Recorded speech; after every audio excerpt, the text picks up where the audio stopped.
which isn't that far off. Melpo, I'm not going to belabor the intro. I'm going to turn it right over to you to get started because, as I said, you've got a lot of great material to cover. So thank you for joining us. Terrific. Thank you so much, Stacy. I appreciate the opportunity to be with all of you and to be with you again. Technology, we're going to pray that it's with us today for a smooth presentation. I see a number of people requesting the deck, and what I'm going to ask, I appreciate your emails. We're not sharing decks or anything at this point. You're getting a little draft preview, but we will be giving you a follow-up as soon as we launch things at Clergy Laity, and you'll get access to the materials that we're presenting, and I'll walk through what those will be. A little more comprehensive than this deck, but we wanted to give you a little bit of a preview, and I've got 3 slides here that I will share after that just give you some questions to ask at each of the stages that we cover in terms of this program. And it will just be some good reflection in advance of Clergy Laity for you and your parish, depending upon whether you have a program or not. You're looking at contemplating one. So just briefly, my background, I grew up in Dayton, Ohio at the Annunciation, and have spent time in Chicago where I went to school and then got into institutional fundraising, faith-based philanthropy when I moved to Boston and got married. Had a career with a great deal of work in the Catholic Church, and then have been blessed to work with parishes and our Chicago metropolis. I'm actually now in Minneapolis. And Father Jim and I both hail from, right now I'm at St. Mary's, Father Jim's home parish, and we have been blessed with a terrific endowment fund foundation planned giving program. And it's with our experience there that we're sharing this, as well as what we've learned from other parishes across the country. So I'm going to walk through a few things. This gives you kind of an overview of what we're preparing to present. As we said, at Clergy Laity, we're going to be launching materials, have access to things digitally on the website. We're going to try and be green, not have it be a lot of hard materials, but you can then take and use those as you wish. But there's going to be several, documents, resources, as well as coaching counsel for those of us on the team that can come out and meet with parishes. Really, we want to support parishes in every way to get these programs up and running. So we'll walk through this and then be open for questions and discussion as we go. So first of all, there's a lot of misperceptions about planned giving. One, that our parishioners aren't wealthy. Well, planned giving has the opportunity to be the most inclusive ministry. Oftentimes it is those steadfast stewards that are actually your prime potential donors for planned gifts. This is their opportunity to give more significantly, where those of greater means throughout their lives may give more significantly through campaigns and other pieces. So we really don't want that question of wealth to be a factor. As a matter of fact, a parish that I did some work with last year just received a gift from 2 sisters, $2.1 million. These were not large donors. These were not people they would have ever expected. That same parish had received a gift of over $1 million a few years back from a pin setter at a bowling alley. So I share those simply from the standpoint of we sometimes get intimidated thinking it has to be these large numbers, and that really isn't the case. It's about those who really are committed and connected to your parish. The next is we need to have legal and financial expertise. Yes, there are complex vehicles and models. Majority give through a simple bequest or through a beneficiary designation on insurance or something else. And really, donors if they're going to use something more sophisticated, are going to go to their own legal counsel. The idea here for us is about making the connection and extending the opportunity, and for our parishes to have the infrastructure to receive the gifts and to steward them well. So I want to just talk a little bit about gift potential. What happens when, there's just a random gift? A parish is not prepared with an endowed fund or a vision or a program. They receive a gift unexpectedly. Oftentimes, whatever squeaky wheel issue is going to get that. If it's a roof, if it's something else, there's not necessarily going to be a thoughtful intent for how that gift gets stewarded if there's not a plan. Parish is unaware of it, those types of things. The lost gift is the parishioner that passes and never realizes they have the chance or the opportunity to make that kind of commitment to their parish. In that instance, not only does the parish not receive the gift, the donor doesn't have the chance to do that. Their beneficiaries don't benefit from the model or even the tax benefit. So there's a number of things that get lost.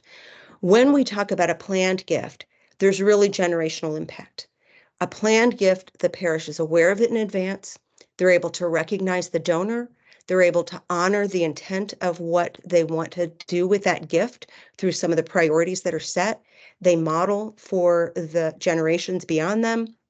And any of their additional heirs or beneficiaries receive the benefit of some of the tax benefits that come through this.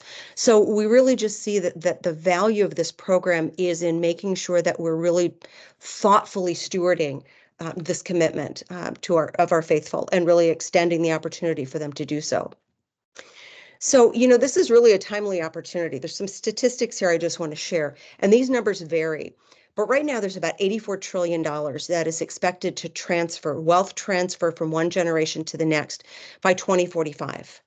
And that's going to then make a whole nother generation with wealth that they steward very differently than their parents. 40, that's the percentage of people with a population of the US population with a will. And I just did a quick LegalZoom check, and that's actually diminishing. That number is going down to 32. 15 is the percentage of those who have a will that have made a planned gift. 6 is the percentage of the total population who've made a gift, if you extract that. And only 5% will make a planned gift without a specific ask.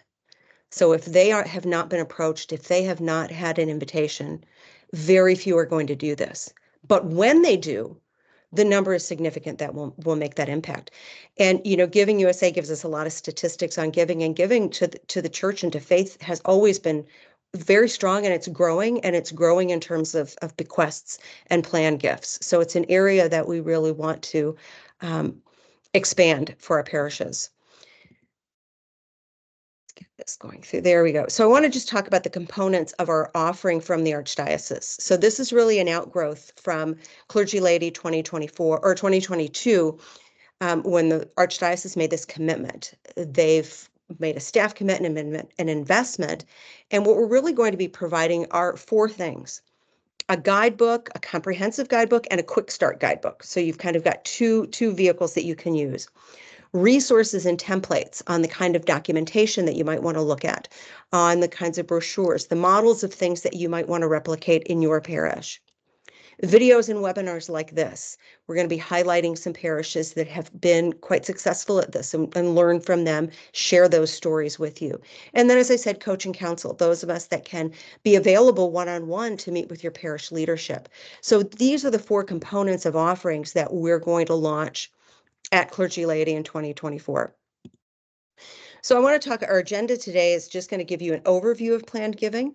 Then we're going to talk about kind of the 3 phases: establish, advance, and flourish. And with each of those, I'm going to have a slide with a series of questions for you to ask at your own parish, depending upon where you are, to begin to think about how you take your program, either establish it or take it to the next level. So one of the key things is understanding the context of planned giving, where it fits in kind of the trinity of giving that we're all called to at some point in our life, to offer our gifts as stewards of the faith. And so we really want to talk about how each of these components work together, that they do not cannibalize one another. They actually enhance one another. And many of you that may know, if you've done a capital campaign or a special project campaign, oftentimes that increases your annual stewardship. Likewise, those that make a commitment to a planned gift generally increase their ongoing stewardship in the years after making that commitment. They've simply enriched their investment in the community. So we just want to talk about what each of those do. Stewardship is that sustained support. It's that annual, we don't want to think about it about the operating, but it's our annual offering of our gifts, our first fruits. How does the parish use that? The parish uses it in that operation on an annual basis. Capital and special projects are those things that we do periodically. They're time-bound, maybe a 3 to 5 year campaign to build an extra facility, to enhance a facility, to cover something. And those we often ask our parishioners to make an extra gift on top of stewardship, a major gift. Planned giving is really about endowing a legacy. It is the opportunity to steward our wealth, Often it's a one-time commitment, and it's an opportunity to support the next generation. For many of us, I grew up in a parish that my grandparents were a part of establishing. The font is from our family name. We were a part of a parish in St. Mary's when there was a capital campaign we could be a part of. Now we go to the next place, and planned giving is a way we can continue through an endowment. So one of the things that a question that got asked often is, what happens when you want to do, does planned giving fit in to a comprehensive campaign? If we're doing capital and stewardship, how does it fit in? And quite frankly, it can fit in very well. We think about capital projects, they're very specific, again, a specific amount for a specific project. Oftentimes, the comprehensive campaign model is one used at universities. So many of you, I'm sure, have been invited to participate in those. And it's often a balance of a capital project, an endowed project, and annual fund. We've done it now in my previous work at not only the university level, but at other educational institutions. Generally, it would be a request where you're increasing for the period of the campaign, increasing stewardship by 10%, making a capital gift to whatever that project is, and then either that capital fund is split between an endowment, or you're inviting a planned gift. So it is a holistic part of making a commitment to capital, annual, and planned. So these are ways. It's a little bit more complex can be, but the fact is, just to reiterate, that planned giving does not take away from your other efforts. The key, though, I will say, is that we really want to indicate that while you can have an endowment, somebody may make a direct gift to an endowment through part of a campaign. But the planned gift, we just want to make sure that there's an understanding that those generally take on average 7 years to come to fruition. So we're not looking to say, invite a planned gift for a capital project, because that capital project, God willing, will be paid for by the time that gift comes to fruition. So what that gift could be is for an endowed fund to help care for that facility, an endowed fund to enhance that facility, or to enhance some ministry. But the planned gift itself would not go to the campaign, it would go to the endowment. So just a little distinction there. So, planned giving, a lot of, for some parishes, it's, why do we need to do this? Why is this, an additional thing? What's the value? And the value is tremendous. Not only does it promote faith and values and a chance for us to, again, steward our wealth as part of our estate plan, but it does enhance giving in other areas. So that's statistically across the board. It ensures the work of our church and our ministries, that it perpetuates, that those of us, we give during our lifetimes our most valuable resource, our time, the only non-renewable resource. We commit to our ministries. Plan giving allows us to see how those can perpetuate, how generations can be supported. It creates the opportunity to give more significantly, as we said. For those that maybe are unable to tithe in their lifetime, they might be able to tithe from their estate. It's not about the dollar amount, but it's about the intent. And finally, there are, in fact, tax advantages and benefits to this kind of giving that can just be an extra bonus to a donor. So I want to talk here just a little bit about vision and finance, because we often find that planned giving programs center around these complex vehicles, giving bequests and trusts and donor advised funds. And that can be very daunting if you I don't come from a financial planning background, but when we really think about what motivates giving, it isn't necessarily those financial benefits. That may be a side benefit, but it is not what drives people to make a commitment like this.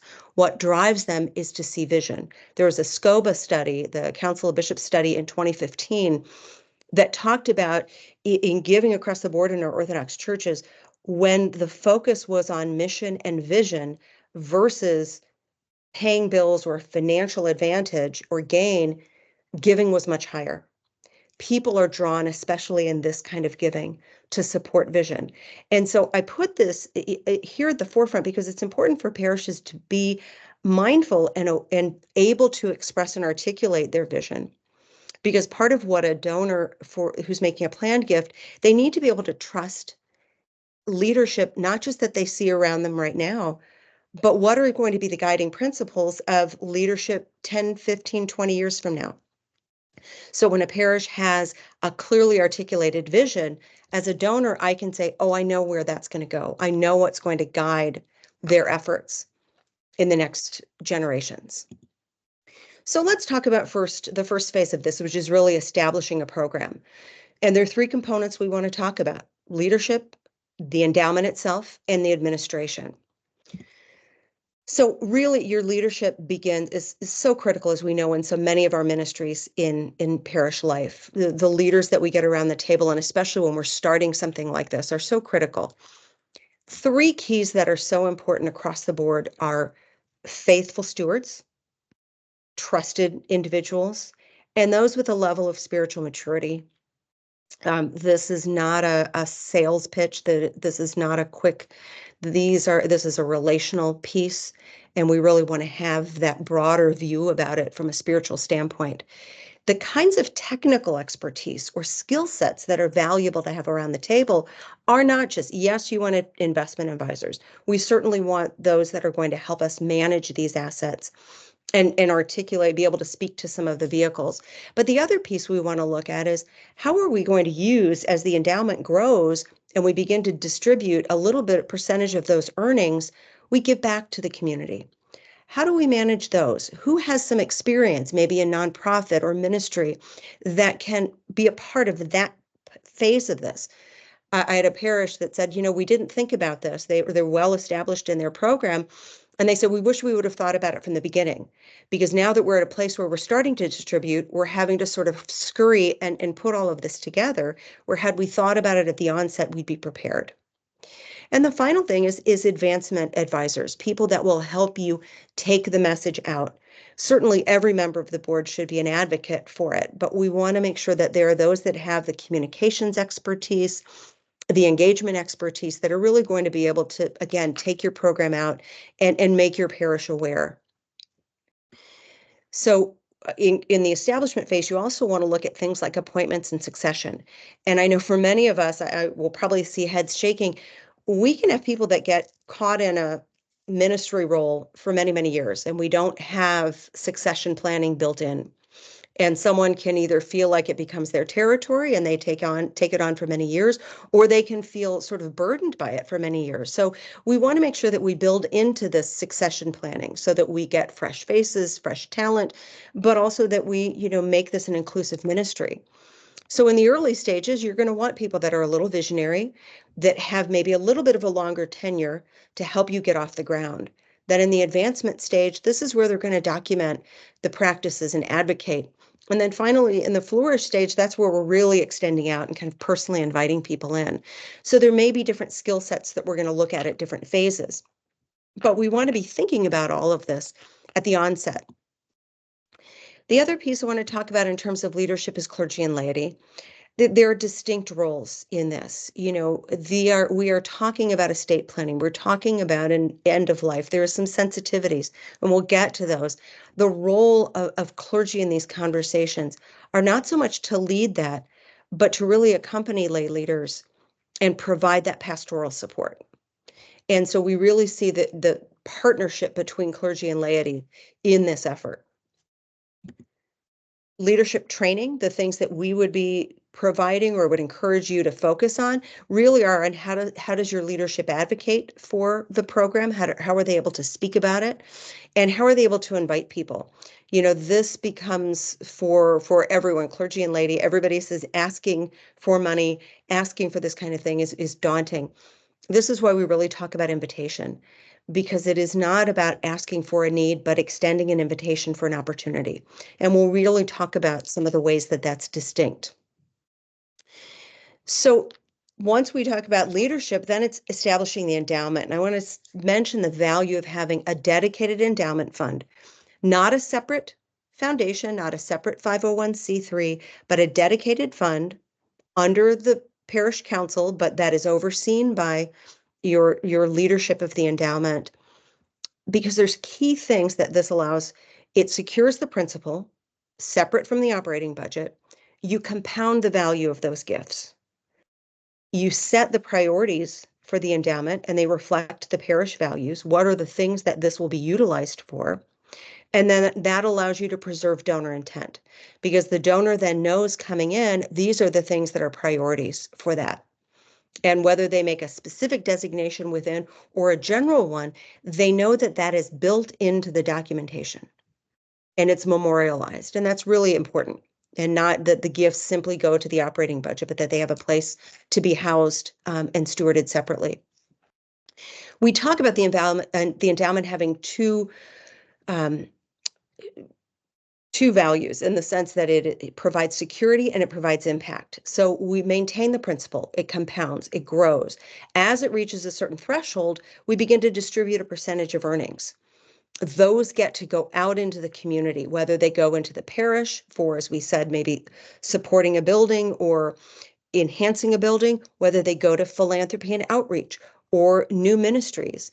At St. Mary's, the language that we use is very distinct. We talk about ordinary and extraordinary ministries, and the foundation is really about extraordinary ministries and projects. So oftentimes what we will do recently is there may be an organization that our Philopticos has had a relationship with that they support on an annual basis. When that organization has an extraordinary need, they come to the foundation, they come to our endowment with that. And because the parish has had an ongoing relationship, we're able to support them at a much more significant level through the earnings that come out of the endowment. And so it's a way to really just enhance our relationships and our philanthropy.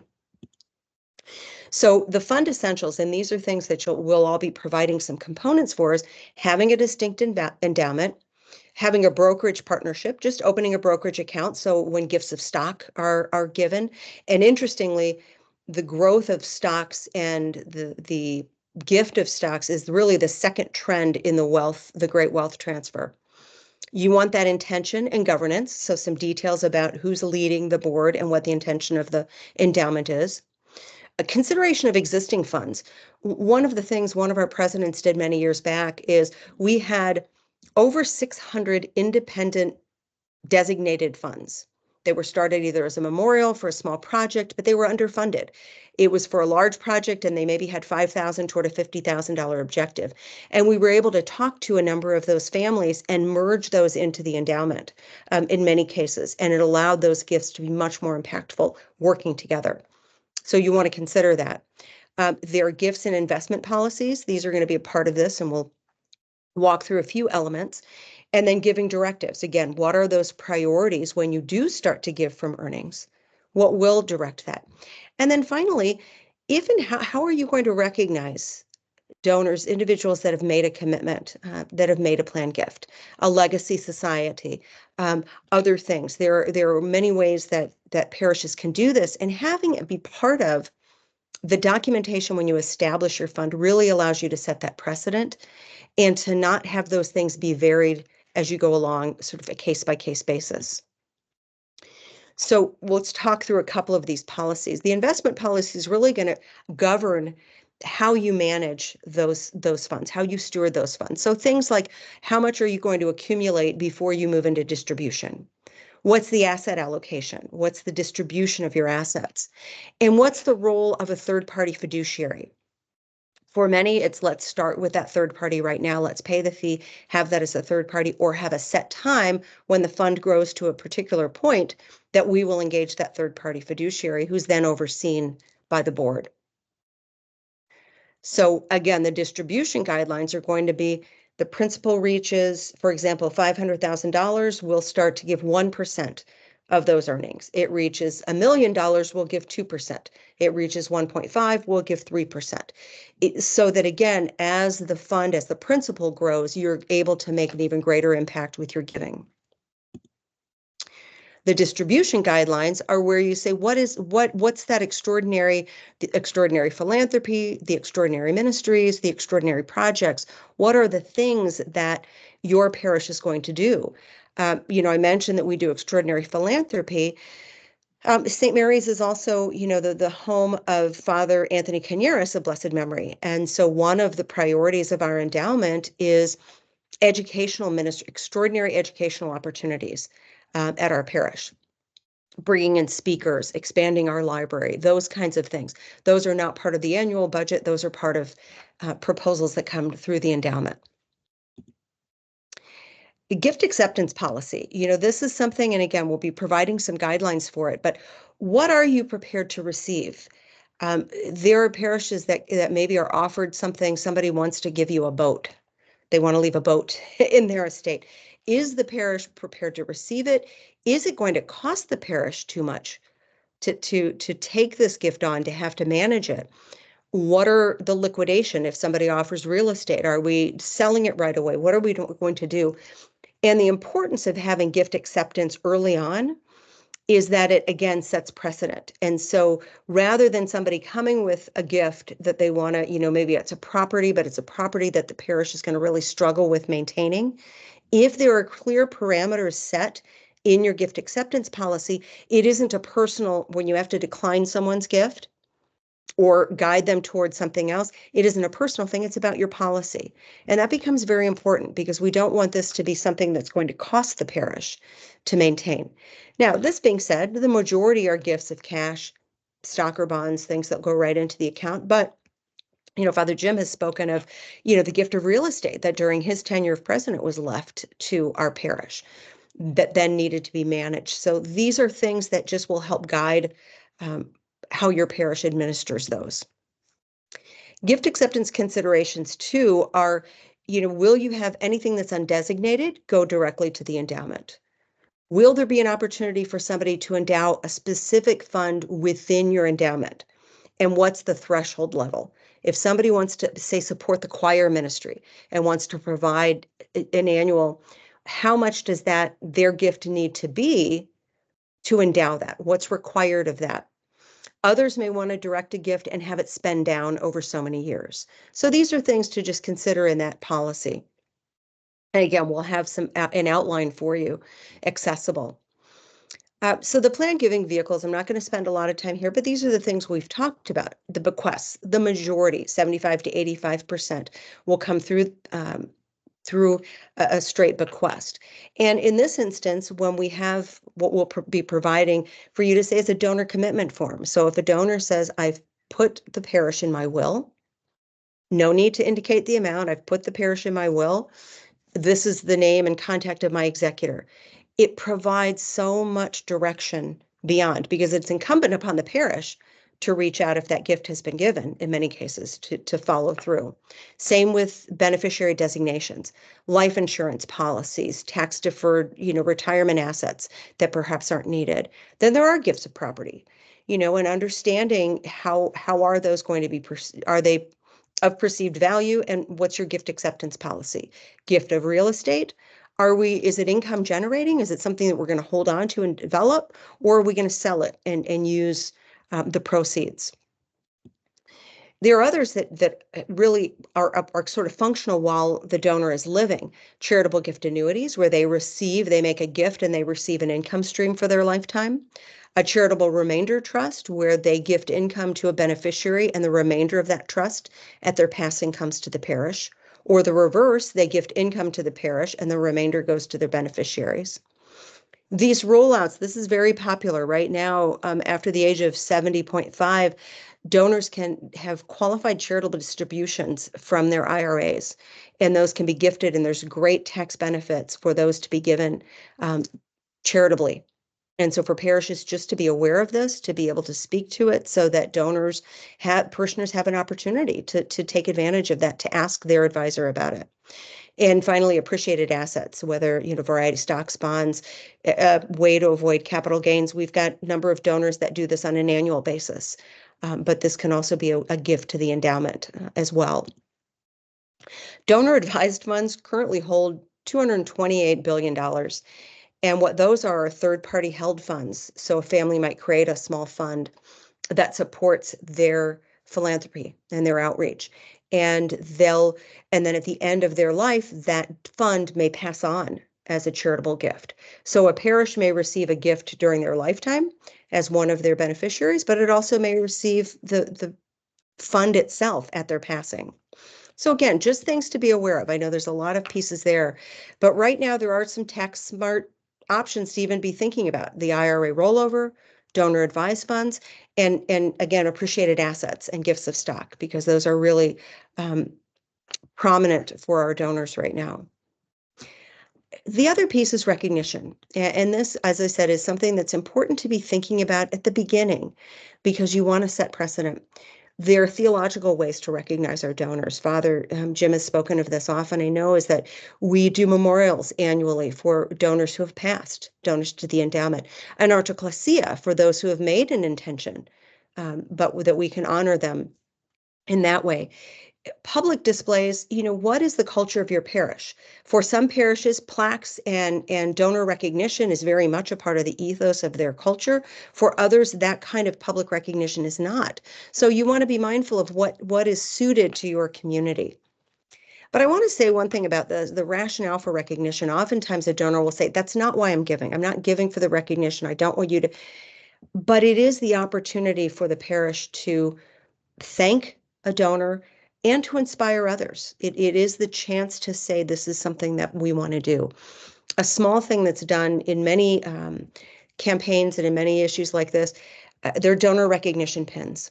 So a donor makes a commitment and they've got a pin, and that's a recognition of being part of a legacy society. And it's simply a way of maybe sparking conversation. When we think about advantages for recognition, it is about consistent stewardship, the opportunity to continually thank those donors who've made the commitment, the awareness for others that this is something that they may be inspired to act upon. It keeps clear, consistent principles about who's giving. Again, if you're going to honor, are you going to honor somebody who's going to give a living gift to the endowment? How are they included? And then it really does ease at the time of passing because it encourages that documentation. The relationships are established. So it really does help you know who's there and how you can honor them. And then again, components that will be part of your recognition policy, naming, consistency, sunset, revisions, all the things that you want to be thinking of as you put your plan together. An endowment's going to report to the parish council, then annually report to the community and to the General Assembly as needed. You're going to talk about the gifts received, investment updates, proposals that are funded, and the impact of those projects. As we started supporting missionaries with our endowment, it was great to be able to have them come visit and talk about it and talk about the fact that the endowment made it possible. Others whose endowments support scholarship funds really talk about that tangible impact, being able to recognize those students and say, this is made possible by a gift from our endowment, makes it very real for those who can understand how's that gift being used. What's the impact? So for today's takeaways, these are, this is all tight. These are slides I'll share with you, but just some questions to ask where you are. Are our parish vision and values clear? If yes, are there things that we can do to improve? If no, how do we start that process? Do we have an endowment? Yes. Are all our documents clear? If not, what do we need to do to start? Do we have leadership for this initiative? Who's willing? What do we do? What, if not, how do we need to identify that? Are we prepared to administer and report our planned gifts? And this becomes staff as a part of this as well. They need to be brought into the training. So we begin to think about how prepared are we and what are some of the questions we can ask ourselves at this stage. A couple of real quick things here, and I want to keep us going, but the shortest will, all to son. The second shortest will, all to wife. Planned giving goes back to King David, bequeathed his assets to his son Solomon to build the first temple. And the largest inheritance to a pet, $80 million in 1991. So just a few little tidbits there. So once you've got your endowment established, the plan giving set, you want to advance it. Now we've got to talk about making people aware of it, really raising that profile. So how we want to educate and inform, we want to gather and connect, and we want to share stories and statistics. So first, that awareness is really helping people understand the role of the endowment. And that's how does it serve the parish and why is it distinct? Typo there. How does it align with other giving? And address the potential concerns. This is one of the things that we heard often and had to articulate. We're not called to store up wealth. Is this storing wealth? One of the values of the distribution of earnings is really the fact that these gifts are today and tomorrow. They have impact in providing for our long-term security for our parishes, but those annual distributions, once we get to that stage, really make real impact in our communities today. And so that money, that those funds are working in two ways. So we want to be able to talk and answer some of those questions as we raise awareness about what the endowment is and what it's intended to do. From the donor perspective, there's a few things to think about when we raise awareness about estate planning. They're going to have legal concerns, insurance concerns, letters that they may want to indicate their preference and what they want to consider their legacy. So oftentimes parishes will host something that just is really around not even talking about the endowment, but estate planning. And what are some of the considerations that will help your family, help you execute your wishes and help your family understand? This awareness piece is really so important and it's critical. Only 46% of executors are aware of their role. So at the end of life, somebody's called in, they're not aware that this is their designation. And 35% of adults have or know somebody who's had familiar conflict because of an estate plan or a will. So part of what this ministry does in starting the conversation is help encourage families to have those conversations, to document, to share. It can become a very healthy opportunity. And again, we want to make them aware of the opportunity to reduce that there can be tax benefits to their heirs and to others that they want to remember in their estate, but also they get the chance to give with intentionality. Without making a planned gift ahead, the estate tax, things will come right away, but they have a chance to really make their wishes known and make an impact beforehand. And so we really want to talk about that agency. Passive ways that we make this available, and I know a number of parishes have talked about this in the bulletin and the newsletter. Remember the parish endowment in your estate plans, having some printed materials available, an annual report. But even this can be included everywhere on your stewardship camp and any other campaign materials. Have you considered a planned gift to the parish? Are you interested in learning more? It does not take away one from the other, but this is communication to our parishioners. And finally, on the webpage, having a way for them to ask for more information or receive more information. There are personal gatherings. We have larger, and I want to go to two ways that we gather and connect. So we can have seminars that inform, that maybe talk about estate planning, talk about the endowment. There can be the value of the endowment or the ways to support, but also this planning. The other are smaller groups. So those of you that may have been involved in a campaign, we often talk about that quiet phase where we're gathering some of those lead donors in smaller communities, smaller groups. Peers are gathering peer-to-peer to talk about, this is why I made this commitment. Could I invite you to have a conversation? Can I share with you why this was important to me? This is a piece about cultivating relationship. And it's important to remember that planned gifts are not transactional. It's not a one request and somebody says, okay, I'll do that, and they go and do it. This really is an ongoing relationship, and it's not something that happens very quickly. We have to have the patience and the time, but that means we have to be consistent in our cultivation. When we share stories and statistics, that's just, as I mentioned before, tell the story of what's happening. Highlight a video, maybe a testimonial. One of the parishes has a beautiful brochure done with testimonials of donors who've made a commitment and why they have. Those that maybe start to receive your earnings, the giving, have them talk about what that impact meant. Highlight the programs. Talk about the stats, how it's grown. Some people are that can be very powerful. And that is, again, how one gift today compounds to become this and then has the impact with these other extended beneficiaries. And we will talk about this, but this is a way that you can involve younger generations as well in telling the stories. Get your digital natives out there. I think, Stacey, you talked about this with your festival. Planned giving is not for a senior generation. Most people make their will. The average age is between 40 and 45. And so we don't necessarily want to think about this as a senior ministry, and telling the story of it can be a real opportunity for younger parishioners or somebody that has this as a vocation. So some of the takeaways in this area are, do we have current educational resources if we have a program? What do they look like? Are they having an impact? What do we need to gather if we want to tell something? Are we hosting regular information gatherings? Are we tracking and sharing stories and statistics of our giving? When we put a proposal together, are we asking those beneficiaries to report back after they receive a gift? Are we asking them, inviting them to tell their stories? And are we tracking participation and engagement? Maybe we had one plan giving seminar that was poorly attended and there were some things that we could learn, and another peer gathering that people were more comfortable with. Do we know what's working and what's not? And so these are some of the questions that can help us take our program to the next level.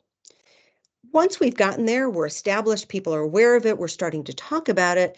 To flourish is really where we extend those personal invitations, where we really get one-on-one. So we're going to talk about how to identify opportunity, how to cultivate relationships, and how to extend invitations. So one of the first things we have to address is the tension of legacy giving. We're talking about mortality and money. We recognize these are difficult topics, but that's why we want to talk about vision and value and ongoing relationship with the parish. We also know, as we mentioned a few slides ago, issues of family and finances can be tense. Sometimes they're a reason why things are kept from those executors or those family members. How can this be a ministry to assist our parishioners in this kind of planning? Not that we get in the midst of things, but by providing some resources and helping people maybe ask the questions and begin to tap into it, we can maybe provide some support for that and help our parishioners be a little more prepared. Sensitivities to think about, again, the timing. We don't want to ask somebody, too soon. They're at the heightened of something and be too quick. We don't want to wait until someone's ill and suddenly go and request that they consider this. We do want to think about family dynamics, generational concerns and awareness. There may be somebody who has heirs, children that have tremendous need, and so their estate's going to be completely designated there. Other things that we just want to be mindful of. But there's an opportunity to engage the conversation. The other is sensitive to the level of awareness. Some people may not know, and they may be a little uncomfortable with the fact that they're not that astute at these plan giving pieces. And so breaking that down, simplifying it can be really helpful to make people more comfortable. Why people don't give, really important. There's a concern the parish might not be able to handle their gift right. And this is where having the established endowment, having the documents in place, regular reporting really helps them say, I don't have to worry if there's a rogue parish council in 10 years. The guidelines for this endowment are clear. Misperception that the size of gift needs to be revealed, that they need to expose their finances in some way. That's not the case. More often than not, it's a percentage of an estate that's left, and those gifts are actually larger than when there's a specific dollar designation. And the other piece is if there's a lack of trust in current leadership. These are all things that can impact somebody making a commitment. So it's helpful to be aware of those so that we can be thinking of ways that we can reinforce trust in our parishes. The takeaways here are about, I felt like this, when I was going through this, I felt like I was doing the progression from the Gospels on Holy Thursday. The first part's very intense and there's a lot in the established phase and they get smaller and smaller as we go forward, but they're still very valuable. Are we identifying opportunity through relationship? If we are, can we invite more people to the practice? If not, do our leaders need more training? Are we focused on cultivation? How effective are our current strategies? Are our leaders, do they need to be trained? Are we tracking engagement? Are we really keeping track of the people that we're talking to? And are we going back to them periodically? Again, this isn't just a single conversation. These are ongoing. And this really becomes the value of those recognition practices. Because, for example, if I've talked to a friend in September and then in January, there's an art ecclesia and a memorial, that parishioner that from like, oh, that's all about that again. That's then I might follow up again and have a conversation. There are ways that, again, we're cultivating. And are we mindful of our timing? Are there things that we need to put in place? So again, we're going to be providing a guidebook that will have sort of walking you through these steps, providing some resources and templates for things like investment policy, bylaws for the endowment. And then we'll start having some webinars and videos to give you more ideas about how to take your program to the next level. And then certainly, again, coaching counsel to help your parish, whether it's training your board, helping you establish it, whether it's training leaders to go do invitation or joining and participating in a seminar. But I want to just close with build trust and then open this to conversation. And I'm happy to go back to any points. I know there's a lot covered here, but I wanted to make sure we had time for conversation as well.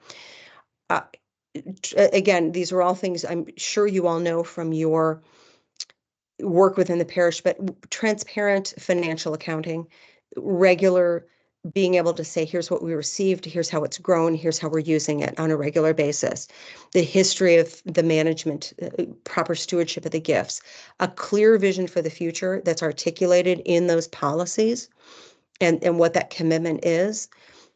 Communicating the impact of the funding, telling those stories, continuing to share the benefits of this endowment to your parish, and then recognizing, thanking, and having ongoing relationships with those who have made this kind of commitment.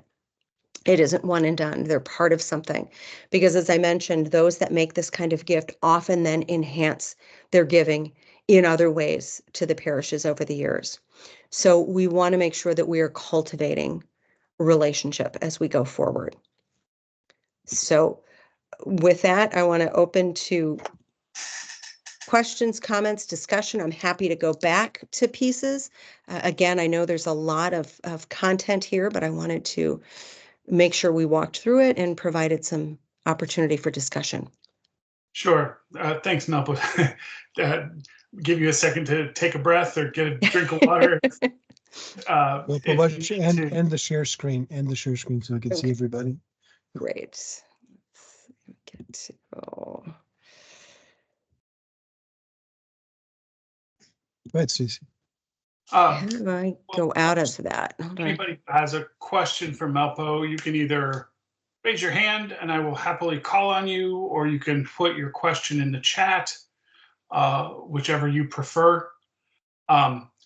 Melpo and Father Jim, both, this question is for you both.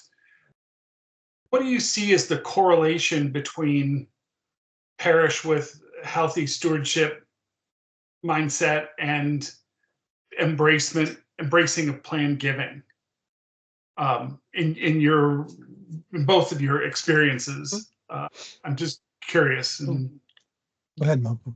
Well, I will say certainly those that have healthy stewardship, that sets the groundwork for a solid endowment, because again, your most likely donors to make a planned gift are your steadfast stewards. They are not your wealthiest parishioners.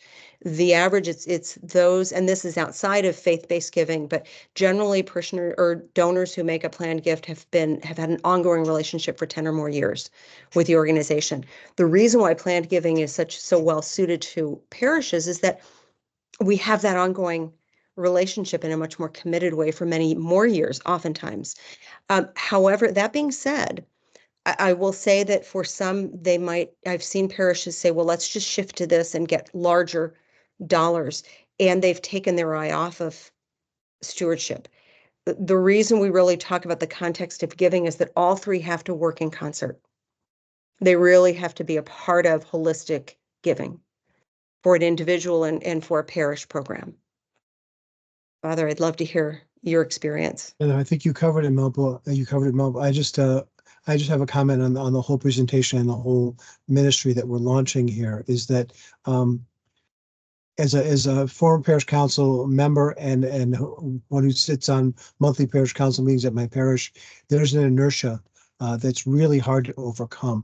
If you already have this ball rolling, it will help a little bit, but you really have to be prepared for the fact. We just were talking to someone we know, Melpo and I, who made a $1 million donation to a parish. He said $650 for renovations, $350 for an endowment, and they said, what do we need an endowment for?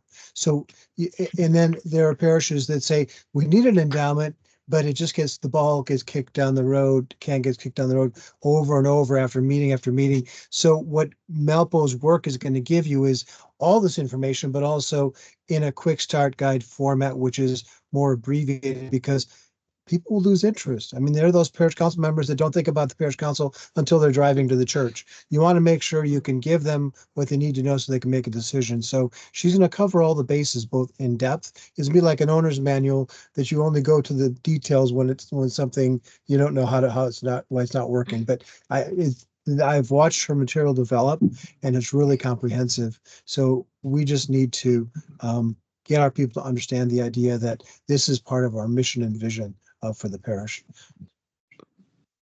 Excellent. I don't see any virtual hands up. Anybody actually? Father John Emanuelson. Go ahead, Yes. please. Thank you. We're in a small parish. Small parishes oftentimes are a little bit behind the ball on planned giving. But oddly enough, I'm in a parish which started this process, but did not follow through with an actual endowment. Instead, we have a fairly healthy investment account. And it just seems to be getting bigger and bigger. So I've often wanted to guide them into various paths, but more than that, who do you look to? This is the question for Melpo, is that who do you look to, or the character person that you want to head up this type of effort to get that planned giving and endowment off the ground in a formal way? Because we're in the informal and we're doing great, but we would love to be, I think, more established.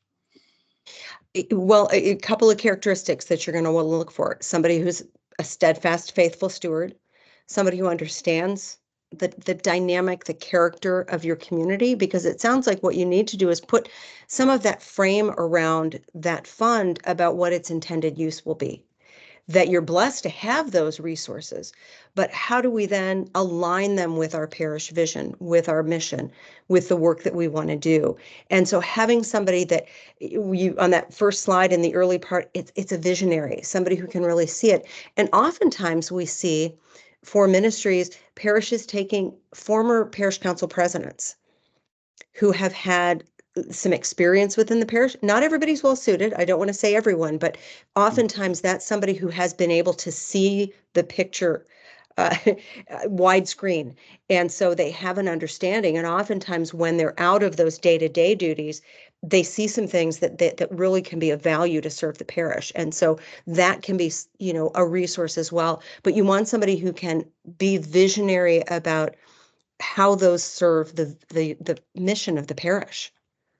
Yeah, we already formed our mission statement not too long ago, about a year and a half ago, and we're working on our vision statement. We haven't gotten to that seminar and gone through that yet, but I think that we have the potential to do really great with this. But I want to see the right people get involved. And when you're talking about a small parish, it's a smaller group to pull from. But I do have some really dedicated individuals and some very blessed people that already have given towards this investment fund. I just hope that we can channel it and make it right to grow it, but also to have it be a part of our parish that gives back. The first time we ever saw anybody give back was just the other day. We had a General Assembly, and the metropolis of Pittsburgh is asking, excuse me, for parishes to give to the Metropolis Center. We did. That's great. First time. First time they did something like that. If I may, Father John, the fact that you are preparing for a vision process is really significant, because that will identify those things that are priorities for your parish. Yes. And in looking at that individual, and maybe it's two individuals, somebody that you have the financial acumen, but making sure you have somebody that's not just driven by the dollars, but somebody that's driven to fulfill the vision, because it really is about fulfilling the vision. But you seem well poised. Stacy, I want to answer. George asked a question about they've got one issue with somebody who has a gift for funds for a specific purpose that may not be welcomed by all. And we're struggling to handle this. And this is a common who drives the gift, the donor, and if it becomes an issue that is counterproductive for the parish, what do you do? This is one of the reasons why that established phase is so exhaustive. I realize you're set, but I just want to kind of put a highlight on that. Setting a lot of those parameters early on does help you when these situations come up, because you can have some clear guidelines to say what's there and what's not. But I think finding a way for those funds, that's going to be maybe pulling some of your leadership together to talk about how well does that align. If it is out of alignment with your parish, is there another way? Is there another way you can work with that donor to see what they would like to see their wish fulfilled without it, again, being counterproductive to the parish? But it may be a good opportunity for your endowment, for your foundation, to revisit its policies. Sure. Father Jim, would you have something to add Yeah, that's to a that? great point. Receiving gifts, we think the church needs everything, so we want to say yes, but sometimes it's outside the scope of our mission, and we end up with all these dedicated funds that we will never be able to implement, and then we're stuck holding them, or receiving a gift that has some liability to it. We have to watch out for that. Somebody will give you land that maybe has hazardous waste in it. That's an extreme example, but you have to be careful when you accept a gift that you're not getting yourself into something that you really didn't have plans for, or is a liability to you. It's outside the scope of your mission. So really communicating the mission of the parish and the mission of your fund really helps to attract gifts, because people know that you have a purpose. It's not going to go to the light bill or to paving the parking lot, probably, unless that's part of the plan to be capital improvements. But you communicate the clarity of your vision. Yeah, I think a lot of people, just to add to what you both just said, a lot of people go into it without the idea of ever having to say no. It's just beyond them that circumstance could present itself, and it has, and it does on a somewhat regular basis. Well, and there are issues where, again, thinking about how those things were put in place, I will share the example at St. Mary's. We had, I think I've talked about the word eleemosynary that was in our founding documents, and it was creating some misinterpretation. There were two interpretations. Is that serving our own parish community, or are those gifts of mercy to those outside of our parish community? And we needed to rewrite the document to clarify, because it was creating some contention, even with the founders articulating. So again, as difficult as that is, I think using it as an opportunity to refine what you do so that it does, and thinking of it not as a way that you want to turn off a donor. You want to appreciate what they have to offer and find a way to work with them. But you do, as Father Jim said, we have to be really mindful of what the church is prepared to receive and not. We don't want it to become a burden. Melpo has Absolutely. been putting her ear to the ground nationwide.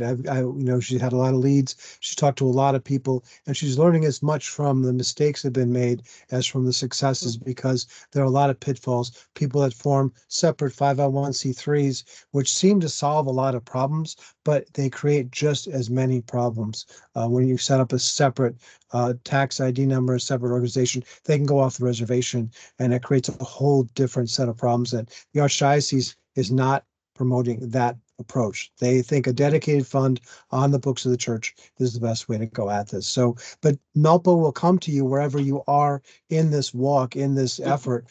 Father John, you talked about where you are. She's talked to people at every stage of this process, and those that have established funds and are still trying to fix the problems. And she'll be coaching those people alongside. Have I got the right, Melpo? Yeah, absolutely. Okay. Absolutely. And it's very true that we've been really grateful to the parishes that have established programs that have talked about what they wish they had done from the beginning. And that's really helping us put this together with that thoughtful intent.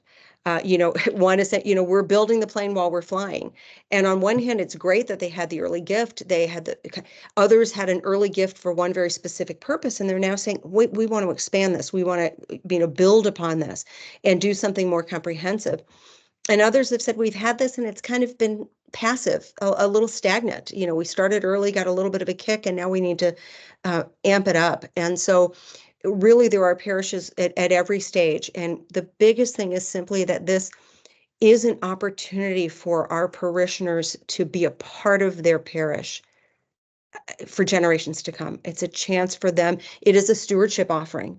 And by creating this program, we're enabling them to offer in that way and providing a way for the future of our parishes to flourish.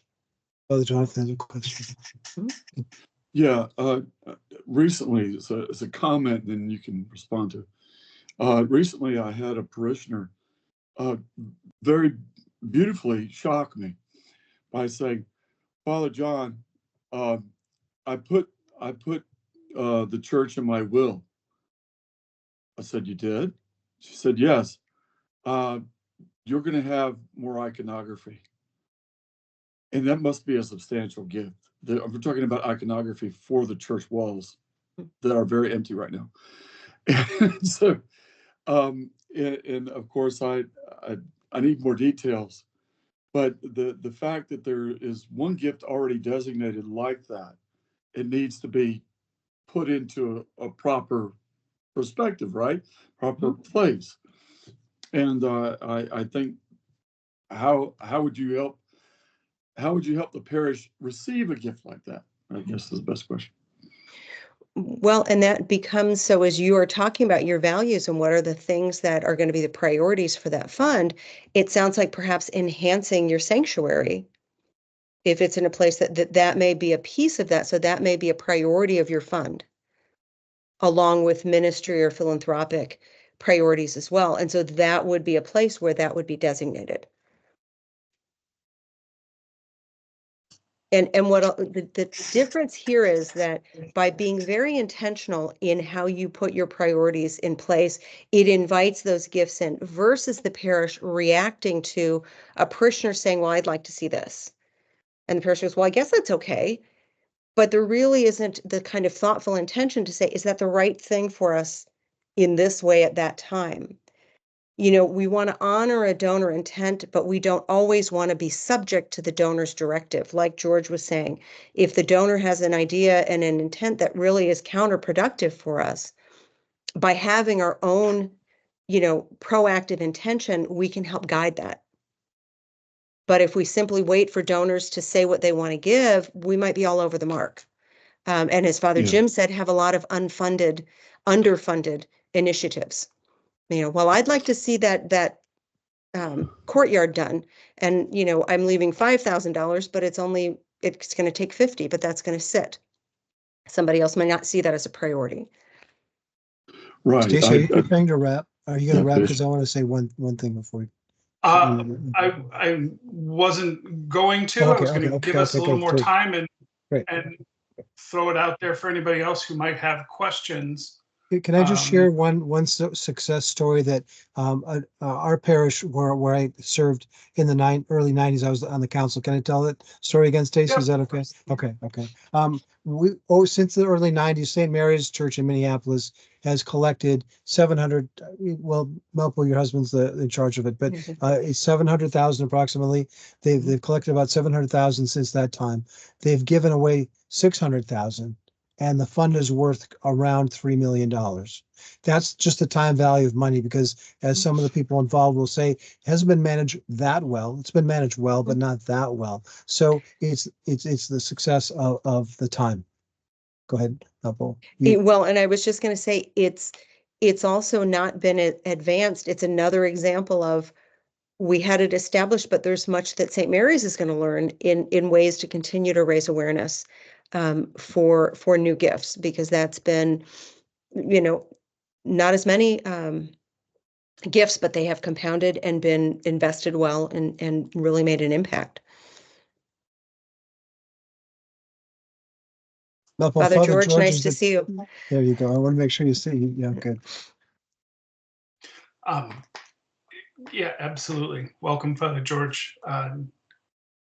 If he double booked himself tonight, so we'll cut him some slack. I put it in the chat, but if are there other questions out there from anybody, whether you're on screen or not? Feel free to do so. I have a bunch of questions and don't want to overtake the conversation by any means, but anybody else? Me too. Because you have one at your parish, correct? You've got an endowment or a legacy giving program. We do. Ours in Columbus, Ohio, is one of those that you recommend against. It's its own 501c3 foundation, separate from the church, and we're very fortunate to have people managing it who are like you, have a background for directed gifts, planned giving, asset management kinds of things. But sometimes I will be honest, sometimes it feels like it's too much all about the money and the yield, the return of the investments, more than this is about for the good of the future of the parish. It's a slippery slope that we find ourselves on sometimes. And Stacy, I think that can become a hindrance to programs like this, because it can be intimidating and off-putting for some if it's only about the money and if it's only about the kind of the financial acumen. When we talk about this as a tool to realize our vision, as we talk about it, a tool to live out, a way to live out our Orthodox stewardship, it motivates in a different way. And so while we absolutely need those individuals with the financial acumen and the investment expertise to steward those funds, that's why we talked about on that grid of leadership, we also need people that understand the ministry component of it and understand the vision component of it. And so that may be something, if you're looking to make that shift, what is the succession plan? Do you have, an opportunity for new leadership to come in, or just new people to join the board with a little bit of a different perspective and a different expertise? Yeah. So many questions. And I think, you know what, this one came out of the 2022 Clergy Lady, because I was in the room during that initial presentation, and I think there was some confusion between being, soliciting planned giving and bequests and that sort of thing, and having to have a foundation. Will you talk about how you kind of delineate between those two? Yeah, absolutely. The key for a parish, for a planned gift, I mean, it could go to just the general operating. We're not recommending that, because then it's sort of at the will or the whim of what's right there. The endowment truly allows it to be stewarded for long-term benefit. An endowed fund under the parish council directives is all that's necessary. And the pro-con question, I think Alexander asked about 501c3 separate. A number of the things that we see is sometimes there can be a difference between vision and support, what that separate foundation chooses to support versus the parish's vision and mission. For, Father John, you talked about a small parish, the number of leaders. Is there proper leadership to be able to manage two entities like that? Because you're going to require more leadership, more legal expertise, more cost. So while there are certainly some benefits that parishes have seen for those, I've talked to as many who are saying they're actually going to fold theirs back in. I've got one or two that are just saying, that's not really been to our advantage. It was started that way for one intention, and that intent, it's really not fitting or rational right now. So they're looking at transitioning it to under the parish. And that really allows for a very simple, creating that separate fund that is distinct from operating, that's accounted for distinct from operating, a brokerage account that's tied to it simply so that you can accept gifts of stock. But beyond that, you need not have that whole separate infrastructure of a separate 501c3. And it can create as many challenges as perceived benefits.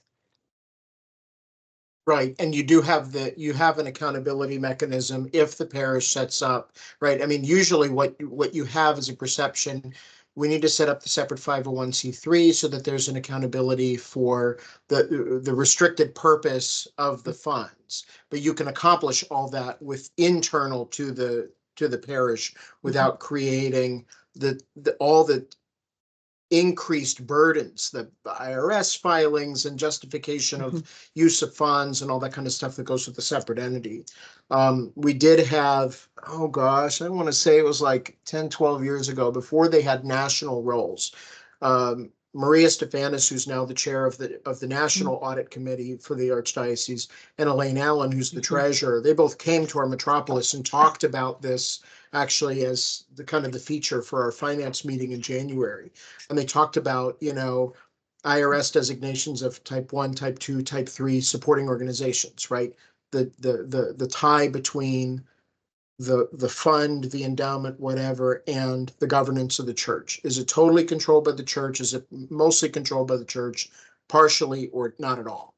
And that really goes to, how are the funds intended to be used? I think nowadays, like I said, if the intention is for the money to go to the church, then set up the fund within the church and donate it to the church.